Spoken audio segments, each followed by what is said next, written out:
TopMedTalk. Welcome to TopMedTalk here at Anesthesiology 2024. It's the annual meeting of the American Society of Anesthesiologists. I'm Desiree, Chappell, your host. I'm joined by my co-host, Professor Mike Grocott. Hello, Mike. Good morning, Desiree. Yeah. I'm sad. I know. Last day. It is. But we've got some real highlights today. We do. Before we introduce our very distinguished guest, we wanted to say thank you to the ASA for supporting TopMedTalk to be here this year in the exhibit hall, in the center of it all, where it's all happening. So thank you very much. We couldn't do this without you, the support of all of our sponsors, to be able to keep TopMedTalk free and open access to people all over the world. So thank you so much. So like Mike said, we have some wonderful guests, and this truly is the highlight of TopMedTalk here at the ASA. It is the conversation that we get to have with the current president and the incoming president as they transfer leadership within the ASA as president. So we are very excited about it. So first we have Dr. Ronald Harter. Dr. Harter, thank you so much for joining us again. Thank you. It's my pleasure to be here. Yeah, absolutely. And then we have Dr. Donald Arnold. Morning. Good morning. How are you Great today? to be here. Thanks. Good. Well, for our listeners, Dr. Harter, I'm going to start with you. Why don't you tell us a little bit more about your background? I'm a member of the faculty at Ohio State University. I have been on faculty there for 25 years. I was chair of the department there for 14 years. I stepped away from the chair role a couple of years ago because my calendar was becoming increasingly filled with ASA responsibilities once I moved into the president-elect role a couple of years ago. But I still am clinically active. I still take some call and still are there, teaching and providing clinical care at OSU. Yeah, fantastic. And how about you, Dr. Arnold? I'm in clinical practice in St. Louis, Missouri with Western Anesthesiology Associates at Mercy Health, where I have a couple of administrative roles, including a continuing responsibility as chair of the department for Mercy St. Louis. Oh, wonderful. Well, I'm so excited that we could catch up and hear more about what's been going on in the ASA this last year, some of the things, Dr. Harter, that you're really excited about and proud of, and the accomplishments that you had. So why don't you tell us a little bit about what's been happening this last year? Yeah, absolutely. So it's been a wonderful year. It's flown by. There hasn't been too many dull moments throughout the year, so it's been terrific. And I first want to state that anything that ASA has accomplished, I'd like to think that I'm an important part of that, but it's certainly not a solo act. There is such a great team of physician leaders within ASA in various roles on ASA committees and the other officers and the board of directors that really make all of ASA's good work possible. And we have an incredible staff, both in Schaumburg as well as in Washington, D.C., and it's really that team that allows us to accomplish, anything, let alone all the great things we've done this year. So I think the things that I think back on of the year, we had a number and continue to have, unfortunately for Don, a number of challenges on the payment front. Yes, we've heard about that. Both Medicare, once again, it's a broken system. Everyone knows it's a broken system, and it just needs Congress to fix it, which hopefully that will happen this year. There's further Medicare cuts in the offing unless Congress acts before the end of the year. And, the important piece of this that I think is getting finally more recognition by Congress is that this is about access to health care for our senior citizens. And it just can't continue where the price of providing care, along with the price of everything else, is going up, and yet we see reductions in payments for the care to the physicians for caring for Medicare patients year after year after year. It simply just needs to be fixed and significantly fixed if our seniors are going to continue to be able to truly have access to care. It's nice to have a Medicare card, but if nobody accepts it, what's the point? Yes. So that's an ongoing challenge. It's not a new challenge, but it continues. And then on the commercial payer side, we're seeing increasingly where Blue Cross Blue Shield, Aetna, other major payers are just unilaterally determining that they no longer want to pay for things that they paid for decades, like care for complex patients, ASA class 3, 4, 5, that they just are no longer going to pay it. And it's not because, we no longer take care of complex patients. So it's, everyone's healthy now, so we don't need that anymore. It's because clearly it's about their own profits. And again, it's about anesthesia practices remaining viable and being able to continue to provide care for patients in various settings, rural, urban, throughout the country. So, regardless of the economic conditions within that hospital. So this is really a concerning thing that we continue to address, but the economic issues, I would say, are probably the biggest thing that I've, had to engage in this year. One of the things that I'm most proud of, and again, it's not really my accomplishment, it's our accomplishment within ASA, but we launched Safe Haven, which is a subscription program for wellness services. So coaching, counseling, 24/7 crisis management services, work-life balance, sort of describe it broadly, resources, legal assistance, financial assistance and information, childcare resources within your area. And we were able to get a significant support for that from our charitable foundation. And so that helps to defray the subscription costs. So for $149, people can sign up for that and have those resources for still about a year remaining on that resource.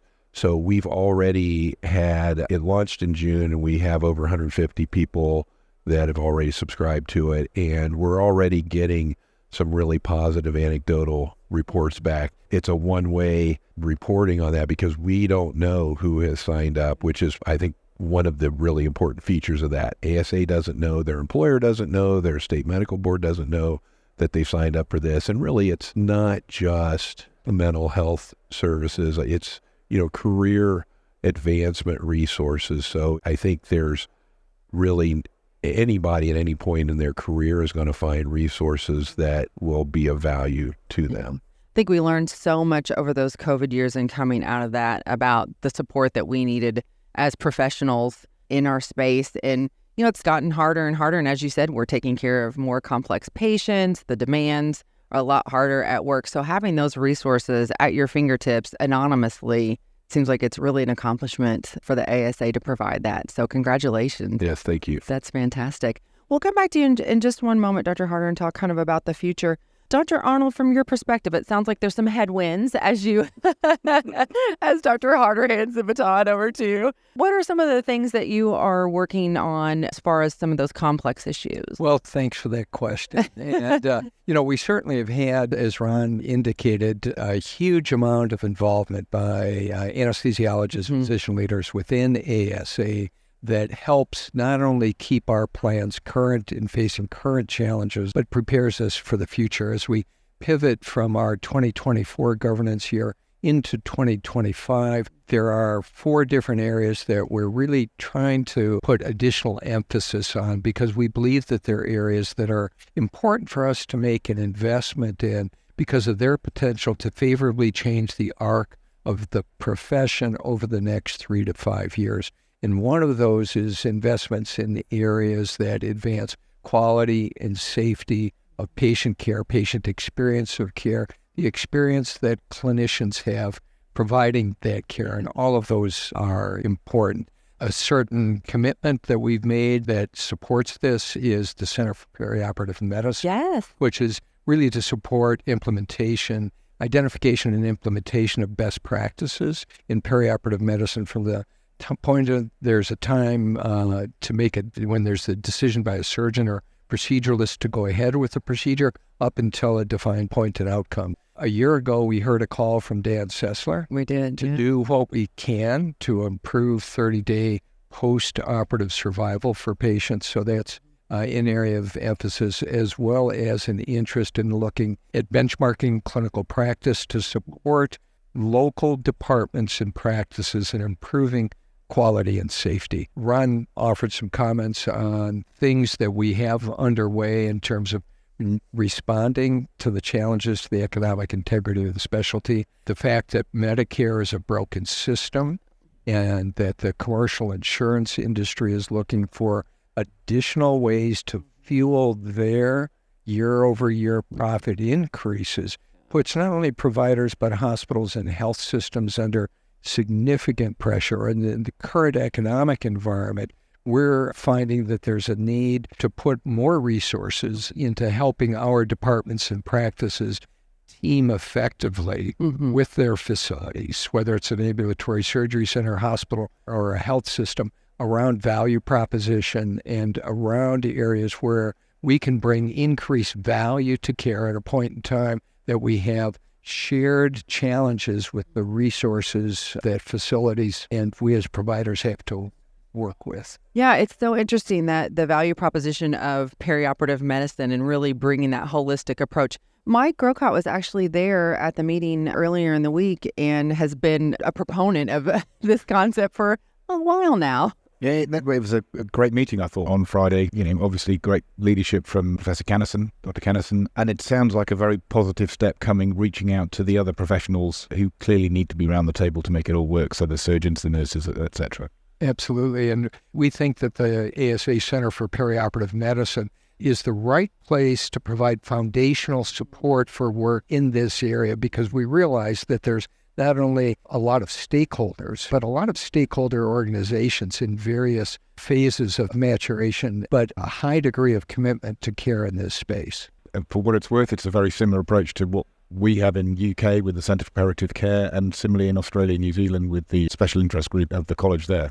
So hopefully those groups can align over time. Right. Yeah, that's fantastic. What are some of the things that you're most excited about? The Center for Perioperative Care is going to be fabulous. What are some of the other initiatives that you're really excited about this year? Well, one on the economic front that I should mention is our Center for Anesthesia and Perioperative Economics, CAPE. And that's an initiative that is going to unify and organize all of the internal ASA work done by committees and done by staff in the area of strategy for economic policy for the profession, and will help then provide a unified point of engagement within the healthcare ecosystem. So that's something that I should mention. But I think one of the other things that is worthwhile mentioning, while we have a strategic plan, what really drives that is serving our patients and serving our members. And we're really trying to emphasize relevance to members. We think that the ASA provides a value proposition for clinicians, for anesthesiologists in practice, and our commitment is to identify ways to support the individual practicing anesthesiologist in their practice to make them as successful as they can be, whether it is in an academic no matter where they are, practice, or clinical practice. So we are trying our best to identify resources, communication channels, ways to connect with different member groups and align them with resources that best meet their needs. Yeah, fantastic. Leslie, close up today. Dr. Harter, from your perspective, you've had this amazing kind of bird's eye view of the profession, of all the wonderful clinicians and anesthesiologists here within the U.S. and around the world. What are you most optimistic about when it comes to the profession of anesthesiology? Yeah, great question. There's a lot that I'm optimistic about, but if I have to just pick one thing, we didn't touch on the workforce challenges that we have, and that's certainly an ongoing challenge and has been the case for quite some time.